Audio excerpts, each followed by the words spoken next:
Hey everyone, welcome back to another episode of the DJ Sessions presents the Virtual Sessions. I'm your host Darren, and right now I'm sitting in the virtual studio up in Seattle, Washington, and on the other end we have Gordon Firemark, attorney at law. How you doing today, Gordon? I'm good, Darren. It's great to see you again. Nice to be here. Thanks for having me. Yeah, I was going over your bio before the show, doing a little research on you. You've been in the industry like from the ground up, and then got into law, correct? Yeah, that's true. I got involved in theatrical sound and lighting when I was in high school, and actually even earlier than that. But that sort of led me into college, where I studied theater first, and then moved into radio, TV, and film. And law school reared its ugly head only after I had graduated from college and was working in the television business when the Writers Guild went on strike. Kind of reminiscent of what's going on in the world today. So. Definitely wanted to kind of talk with you a little bit about that. Yeah. How are I was reading up on the on the follow ups today, just looking at some different websites, just researching that and seeing they call it that no both of them is it WAG and No, the SAG are now both WGA is the the Writers WGA Guild, Writers and Guild. SAG-AFTRA is the actors and performers. Yeah, Yeah, but both of them are striking, aren't they? that's right. Yeah. That's never been done before. That's never happened. They say, I or maybe it think there was. was one other time, 50 years ago or something, Yeah, where they were both out at the same time. that's But what I yeah. think it said 65 years ago or something like Hmm. that. Hmm. That's just crazy. What's Yeah. what's the what's the tension like down there? You're in LA, aren't you? Yeah. Yeah. Um, you know, you don't see the tension on the streets day to day unless Oh, you're going into or out of the movie studios or something like that. But mhm. you definitely see the picketers from time to time when you buzz by those places, and they are um, upset about obviously pay wages and rates of pay, but also about streaming has become the new way we consume our content, Mhm. and the owners of the streaming services, they really don't like sharing data with the creators that are part of their production. So you don't know how many times are they watching that rerun, or is something showing. Or in television, you used to be able to track reruns. You can't Mhm. do that with streams. And because there's some compensation that's tied to that secondary performances of shows and things, the actors and the writers, both squads, want access to some more information so they can figure out what they should be getting. Yeah. Residuals is the term that's for those payments. And as streaming has come in, the amount of residuals has really dropped off precipitously, to the point where some of these creators can't afford to feed themselves just on what they make in that. And so I promise you don't want the star of your movie to have to go to their job and serve coffee as a barista in the evenings. Yeah. you know but anyway, so that's one of the big issues. And That was one of the the AI. biggest things when we first started doing my podcast series back in 2005. Hmm. Um, we got prominently placed on the front page of the Apple podcast section in the video content section. Yep. We debuted at like number 48 and then ended up climbing up to position 23. But all of us in that whole section there, it was a whole brand new thing because the video iPod had just come out. Yeah. And the questions we couldn't answer because there were no Nielsen ratings or Arbitron ratings or Right. any way to measure that. You could say, okay, this file, this is how much data was transferred. You Hmm. can't tell how long somebody watched a show for, if they watched it for two Right. minutes or 30 minutes, if they watched the whole thing. There were And some in those tricks days, it was we're still a doing. download of the content, so Mm-hmm. you could tell whether it was downloaded. The Mm-hmm. stream, again, you can't tell how long they watch. Now the streamers actually do know how long you watch. They Mm-hmm. just don't want to tell anybody. Yeah, I've definitely put some traction on Netflix over the years, Hmm. watching shows that I watch probably religiously every Sure. once or twice a year. Um, so, where is your take on AI and all of this? Is that a major point that they're discussing as well? It is. It's a very hot issue, both for the writers and the actors. On the writers' side, they're very worried that tools like ChatGPT will be developed, or are being developed, and will be used essentially to put writers out of work. If a producer can say, I've got a great idea for a show, it's got these characters, and here's what goes on, write me a script where Johnny falls down a well and Lassie saves him. next thing you know, you've got actors performing in script. There was no writing involved, no screenwriter involved. So the Writers Guild wants to make sure that there is employment for writers, and that in the television world where there used to be a writer's room of 10 or 12 people, that it'll still be a reasonable number of people working, and not one person and a AI computer. Um, so that's the writer's side. On the actor's side, the concern is, hey, if we can digitize the actors' images and the sound of their voice, well, we don't need to hire them the second time or the third or the fourth, and we don't need to pay them residuals for work that they didn't actually do. And so the producers have floated some proposals that seem to be pointed in the direction of that kind of, once we scan you, we own you, and we can do anything we want. And the actors, of course, are, no, that's not how we want to do things. And so that's a big issue. Yeah, and I was reading up somewhere, if you're an extra, they can use your digital image and likeness forever and ever and ever and ever. You sign away that right, and then they don't really need to hire extras anymore. Well, exactly right. And or as many extras. Well, yeah, hire you once and put you in 12 different costumes, and all of a sudden you're the crowd of people back there. That's one possibility. It's not just the extras. I mean, the producers seem to be saying, we want to be able to negotiate this in all of our contracts. And the performers are saying, well, no, we don't want even that to be a possibility, because, when it comes down to the bargaining power, if you're confronted with that, what are you going to do? Are you going to just say no and not take the job? So they want to make sure it's just sort of forbidden altogether, or nearly altogether. So, and tell us a little bit about the Legal Survival Guide, and why is it important for people to read it? Well, my book is called The Podcast Blog and New Media Producers Legal Survival Guide, and I wrote it quite some time now ago, as sort of scratching my own itch. I needed to figure out, where does the law differ in podcasting and digital media from the more traditional film, theater, television, music arenas. And so I sat down and was doing the research, and I thought, well, I'll turn this into a little book. And it's an ebook that I put out, and it's available for folks who are creating stuff in this space. It shares information with them about business structures, and whether you need an LLC or a corporation for what you're doing, and how copyrights work, how you become to be an owner of a copyright, but also how you go about using other people's copyrighted material. Talks about trademarks, talks about defamation, libel, and slander. Really, the goal was to sort of arm creators with the basic knowledge of knowing when to ask a question, basically. Mm-hmm. And it's available at podcastlawbook.com. It's so funny you bring that up. 23 years ago to the date, I worked on a broadcast pilot talk show series. And I don't know if I talked to you about this last time, but I quickly I was an overglorified production assistant that quickly became an associate producer. And so I went to Barnes & Noble and picked out 2 books. I think one was The Business of Television, and there's another big thick one too, a big thick book. And I went to my producer at the time. I said, hey, everything in these books are telling me we got to get some stuff on pen and paper, because we could produce this whole series and then be cut out from it, or we get no points, or, he's going to take our work that's going to pay us nickels and dimes for, and then go pitch it to the studios. And we're the one that launched that series. We should have some say in this. Yeah. And the guy I was working with at the time, I actually stopped working with him. Still my best friend. I've known him for 30 years. But, it was like, everywhere was contract, and putting everything down on pen and paper. And that's where I first learned about sync rights and master use rights for music, and all that stuff. Like I was so funny. So we were doing a shoot over at one of the Seattle Supersonics' house. He wasn't talking to the press. He was getting fined like $25,000 a day or something for not talking to the press or something like that. And Shane, the guy who was the host of the series, knew him because he had a limousine company. And so he got this exclusive interview with Vin Baker from the Seattle Supersonics, but there was not supposed to be one basketball question asked in the interview. Interesting.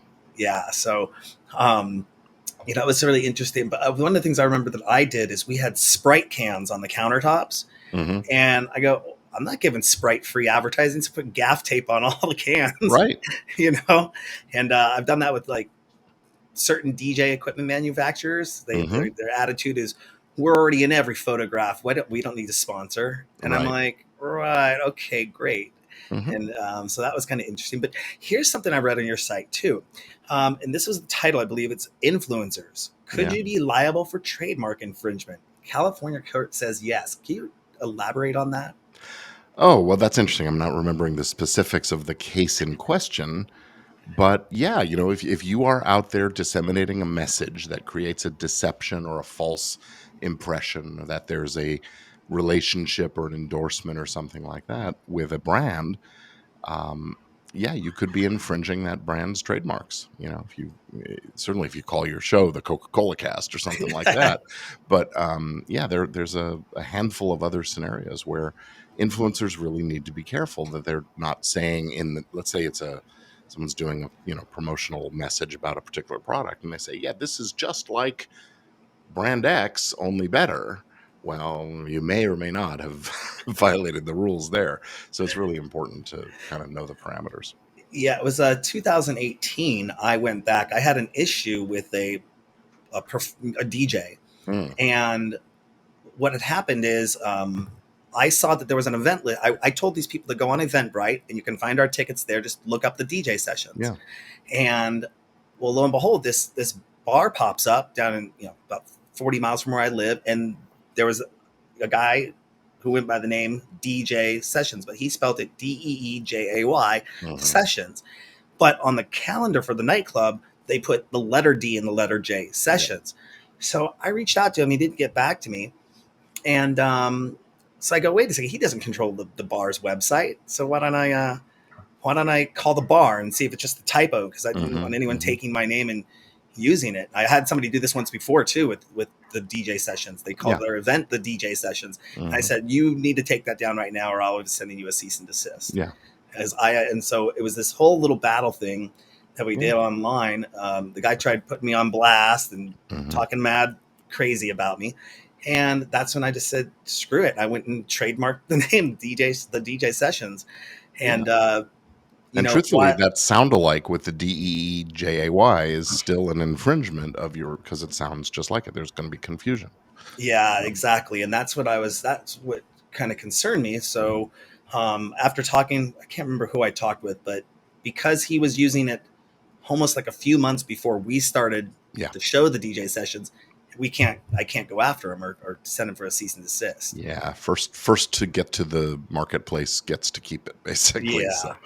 um, But moving forward, I mhm, know that I'm protected, and I did see somebody the other like, we already have a company where yeah. this is this. Here's our business tax information, or our EIN to prove that we're a company, and here's the trademark record.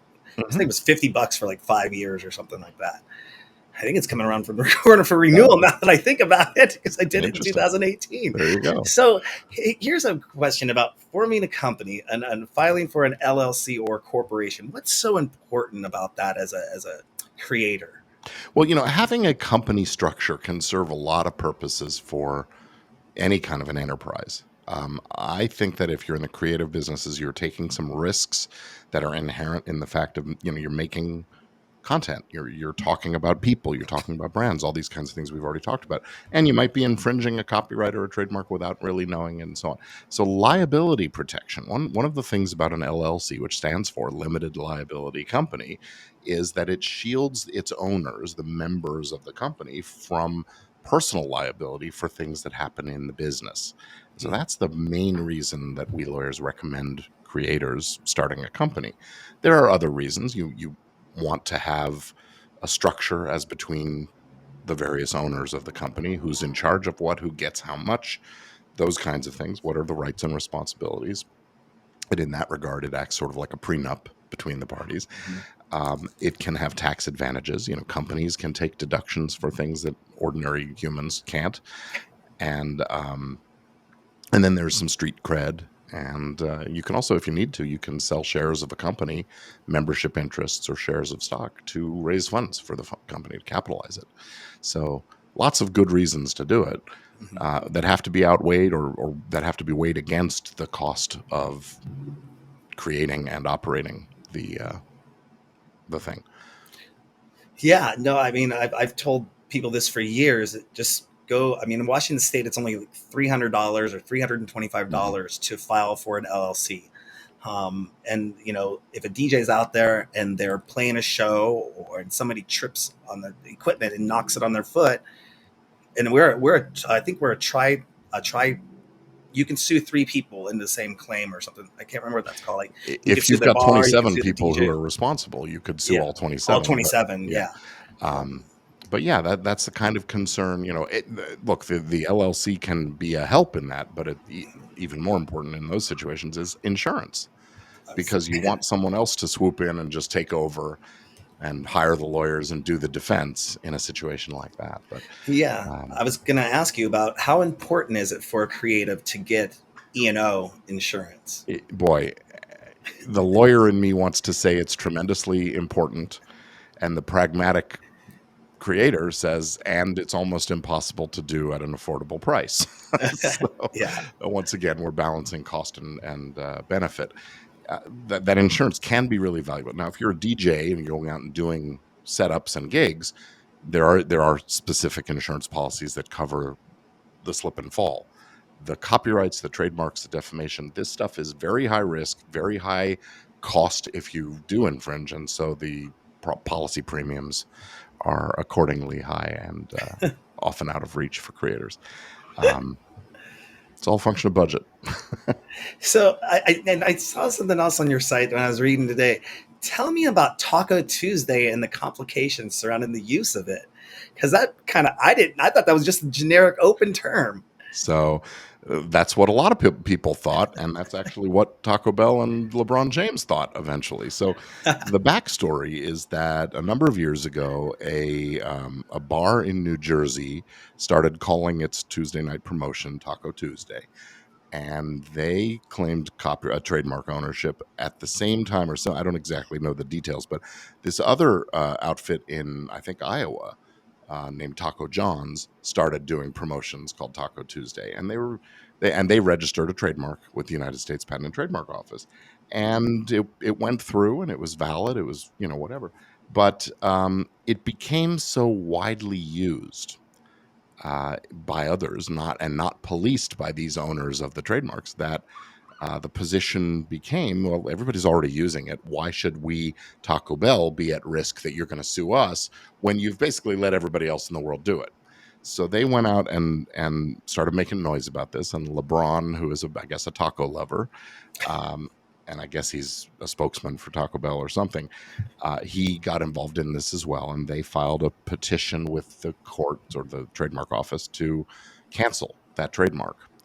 And as of earlier this week, or maybe last week, Taco John's, the bigger one that controls 49 of the 50 states, they have settled the case. Well, they've just agreed not to respond to the case and that it'll be dismissed as between them.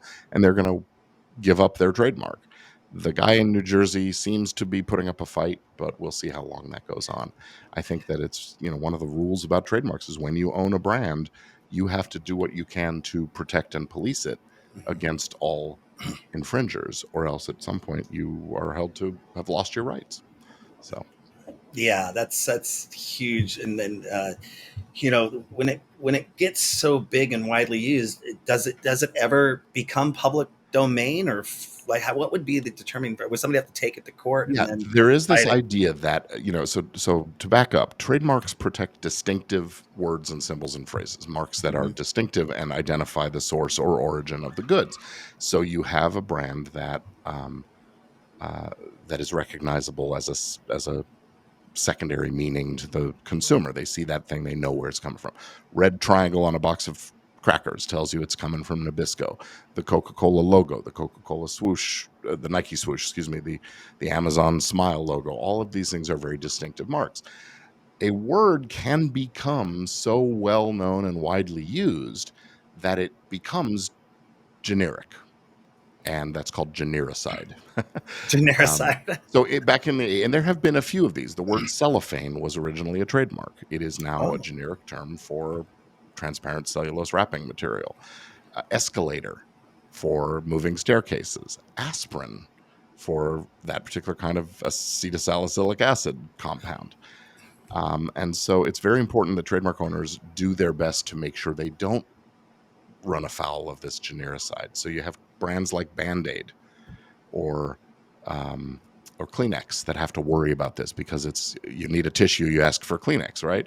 You need a adhesive bandage, you ask for a Band-Aid. In the 80s, Xerox did a whole Xerox. I advertising was campaign just going to bring that saying, up. basically, if the machine doesn't say Xerox, what you're holding is a photocopy. um, that kind of thing. There's a really funny, I commend it to you if you are interested in this stuff at all. Head over to YouTube and search Velcro lawyers, and you will Oh, find there are 2 music videos that the Velcro legal team have put together to talk about. It's hook and loop unless it's made by us, and then it's Velcro, that kind of thing. So wow. hook and loop fasteners, the generic term. Velcro is the brand name, and they're being cautious not to lose control of that distinctiveness. Um, I so do remember hearing about rollerblade was another one. yeah, Rollerblade got so widely used that you bought your rollerblades, but they could be Bauer or they could be K2, or yeah, rollerblade and lost their market share yeah. because of Again, that. in the generic term was inline skates, Yeah, inline and skates. Yeah, and rollerblade. I think rollerblade managed to pull the bacon out of the fire a little bit, but that it hurts. It's hard to recover from those kinds of things.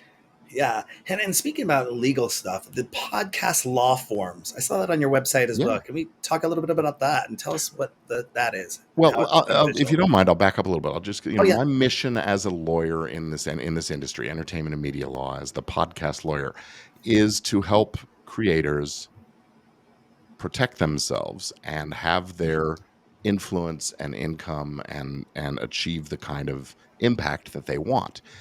And I recognize, as a lawyer, I'm a done for you. People hire me to do things for them. But I recognize that there's this whole other category of folks who can't or won't hire a lawyer for whatever reason, usually economic, but other reasons as well. But they still know that they've got to get some of these legal things done, and I wanted to make them um, tools that would allow that to happen. So I've created a bunch of legal forms and templates for the creative community, mostly podcasters, but YouTubers and video creators can use this stuff too. And you can go in there and either buy a bundle of my legal forms or buy them a la carte for, I think, very affordable prices. And if you need a contract for a videographer who's going to shoot with you one day, there's something there for you. If you want to hire a co-host for your show, something there for you that way as well. And for the folks that are sort of in the middle who want those forms and templates, but also feel like they want a little more instruction and coaching on how to make it happen, I have a whole course called Easy Legal for Podcasters that really teaches you everything you need to know about forming that entity, registering your copyrights and trademarks, bringing on onboarding your team so you make sure you own everything you think you own. Mhm. That podcast prenup I referred to a little earlier, and the deals with your sponsors and advertisers if that's how you're monetizing. So Mhm. um, everything for everybody is my goal. That's awesome. You bring that up. And you mentioned also that you do a podcast series. You're known as a podcast lawyer. Why is doing a podcast so important to you? And is there something for everyone out there? It seems like Well, after pandemic happened, everyone jumped online. yeah. And I've been podcasting since 2009. I started with my show Entertainment Law Update. Just earlier today, we recorded our 159th monthly episode, so we've been at it congrats a on good that. long time. Yeah. And that show is really about me and my co host positioning ourselves as experts in the field of entertainment law. And we're talking to other lawyers, mostly other entertainment lawyers with that show, really sharing details about what the courts have decided and what the rationales and reasonings were and what the ramifications will be going forward, those kinds of things. Um, and it's been great marketing for us. Even though we're talking to our competition, there's a lot of referrals that happen because someone has a conflict or doesn't understand a particular issue as well or whatever. And so my co-host and I have benefited greatly from that, and we keep doing the show until we can't anymore. Uh, the other show that I do is called Legit Podcast Pro, and it's really targeted at the creator community. Where each Thursday afternoon, I do it as a live stream on Facebook and YouTube and LinkedIn, but then I record it and it's saved as an audio podcast as well. Just a 10 or 15 minute one topic, one tip for creators on what they need to know about protecting themselves, get more of that free content and stuff. And again, that positions me as the expert, as a helper, and builds goodwill, gets people thinking about when they need a lawyer, they think about me instead of that other guy down the street. It's funny you bring that up because I was doing the live streaming. I started live streaming in 2000. I was podcast. We still podcast, Mm-hmm. but we started live streaming in 2009, and everyone knew me around Seattle, around the town, Yeah. because we were mostly local stuff, as the live streaming guy, the guy who's been doing this for so long. So when Pandy hit, my phone just rang off the hook. My emails were flooding. Yeah. Everyone's like, what kind of cameras do I get? What do I do this? How come Facebook can't pay the cost for the music and license it? They got billions of dollars. I'm answering these questions. I'm like, Yeah. oh my gosh, you know, people go get a book. Go get a Yeah. book. This is where I would direct them to, would be your book and your law forms Yeah. to go. Because some people just in LA, I'm sure it's a common thing. You get a contract, you might have an entertainment attorney, the lawyer that looks it over for you. Hopefully. Hopefully. But here up in Washington, we're not a heavy entertainment market up here. So when I present like a personal release form to somebody and they don't understand, yes, I need to get this form, because if I don't get a form from you, I could spend all this money on production and then you come back and say, nope, take that down. Yeah. Or I'm taking you to court. And I'm like, I just did thousands of dollars worth of work, all my editing time, putting all this together. And then I've only had one person, maybe two people in my past. There was a girl once, she says, I didn't like the way my makeup looked. And I'm like, okay, Should have fine. thought of that before we recorded the review. Yeah, right. and then there was one time when a DJ's like, I didn't like that set. Can you take that episode down? I'm like, all right. Oh, interesting. Yeah, I mean, the nice thing about having the contract, having a release form that's signed, and that's one of my crusades, is everybody should have every guest should sign a piece of paper. I call it safe guest, kind of like safe sex. Use it every time or else. But the nice thing about having that document is then it puts the decision in your hands.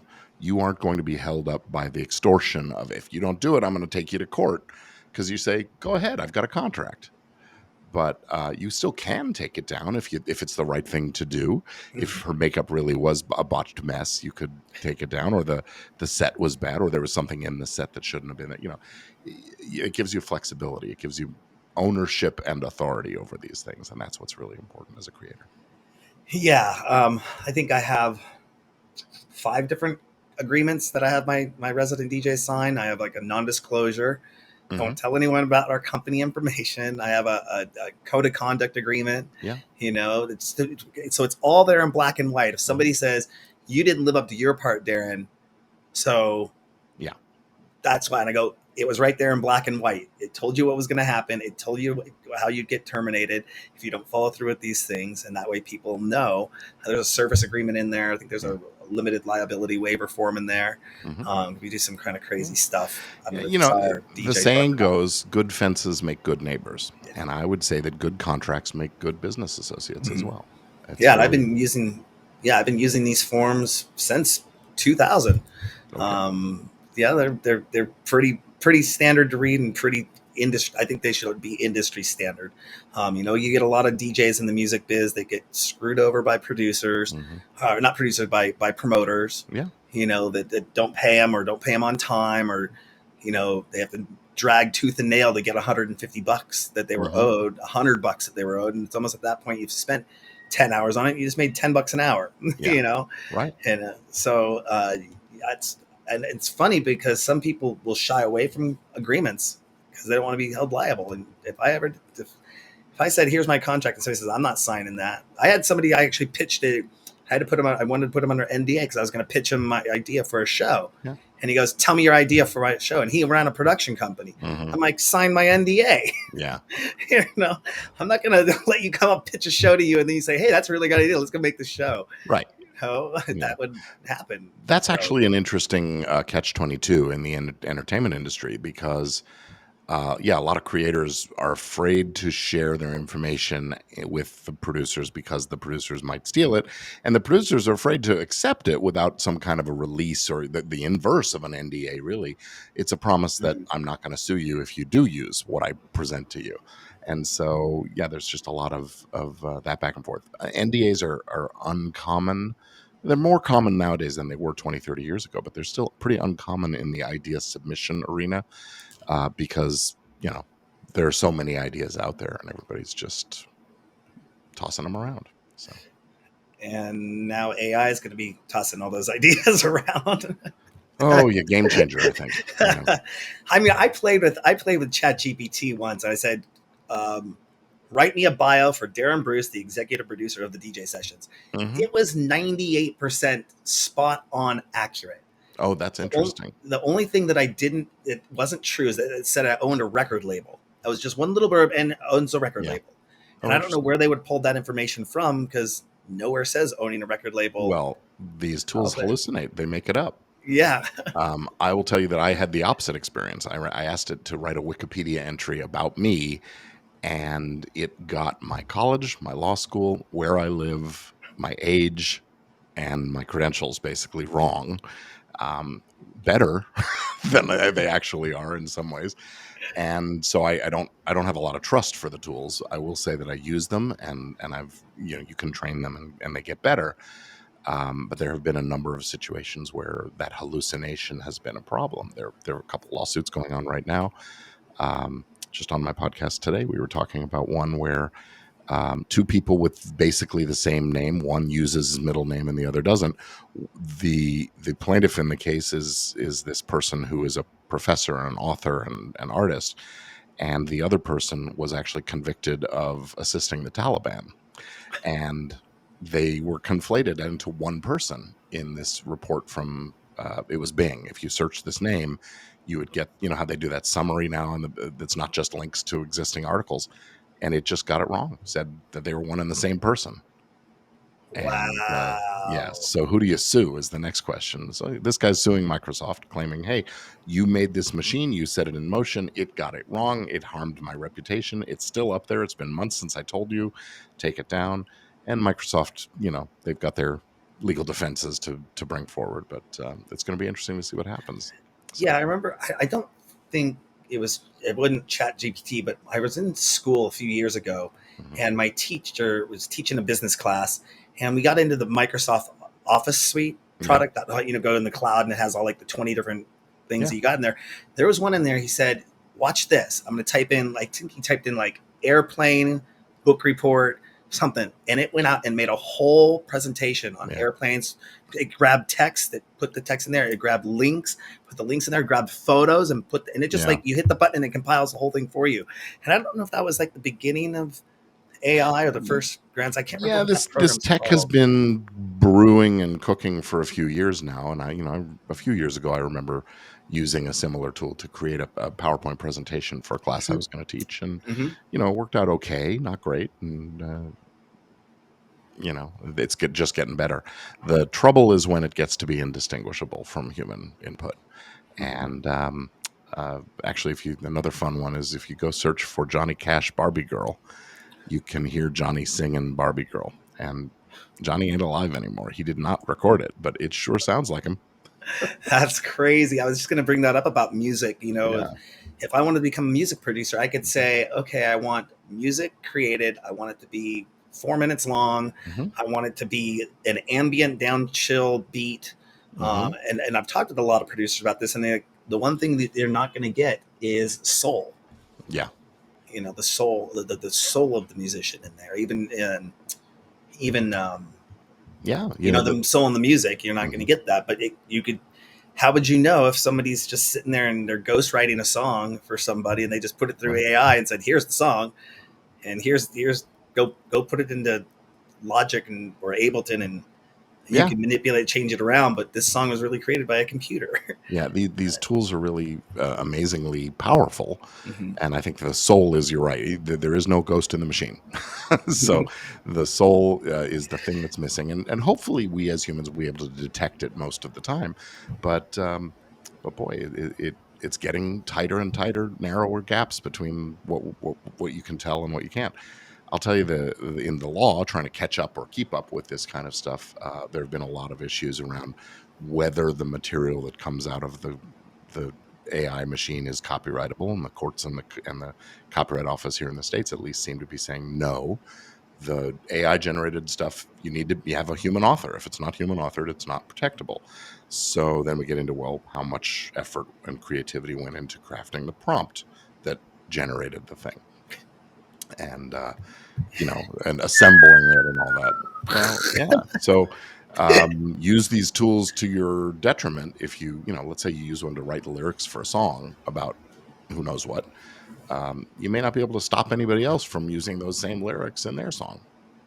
Yeah, I think there was this. I saw a TED talk, and there was these two guys that they were talking kind of music theory and Hmm. saying how all the melodies out there are like copyrighted and owned by this person, owned Yeah. by that person. They made them, and then they took all the ones that because there's only so many arrangements of notes that we put in a certain Yeah, it's a order. finite number. If you have Yeah. 12 notes in the chromatic scale, Hmm.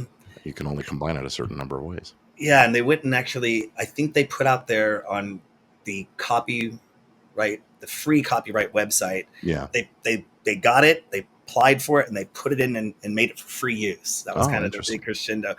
But it's all mismatched melodies, just Yeah. like the ones that people want. But yeah, it was kind of interesting. But hey, Gordon, we're going to wrap up here. Is there anything else you want to let our DJ Sessions fans know about? Well, I think we've thank you for the opportunity to share about Yeah. my book and my forms site websites and all that. Really, everything, the clearinghouse for everything is my website at gordonfiremark.com. That's where everything that isn't my direct done for you legal services stuff is found. And come check it out and see if there's something there that serves you. And feel free to reach out if there's not. And if you need something special that I might be able to help with, I'd be delighted to know. Are you able to practice? I know some states, when you pass the bar, you're able to practice law in other states. Is California one of those states? So California, no, mostly it's licensed state by state. There are a Okay. few states that have reciprocal relationships for one reason or another, but I'm licensed in the state of California. I'm licensed in the federal courts nationwide. So as long as it has some nexus with the areas of law that touch the federal system, copyrights, trademarks, patents, Mm, or that has a nexus with the state of California, like the company you're doing business with, the entities are located here or something, gotcha. then I can help you out. So. Awesome. Well, again, Gordon, pleasure having you on the show. Always fun, Darren, it's and been great. always learn stuff. So we'll let you get going here, and I really appreciate you coming on the show today. Thanks for having me. Good to see You're you. welcome. Yeah. Don't forget to go to our website, thedjsessions.com. Find us on Facebook, Meta, Threads. I haven't even got down to that one yet. Another social media platform, Instagram, TikTok. We're out there. Thedjsessions.com. Make sure you get those contracts signed. And remember, on the DJ Sessions, the music never stops.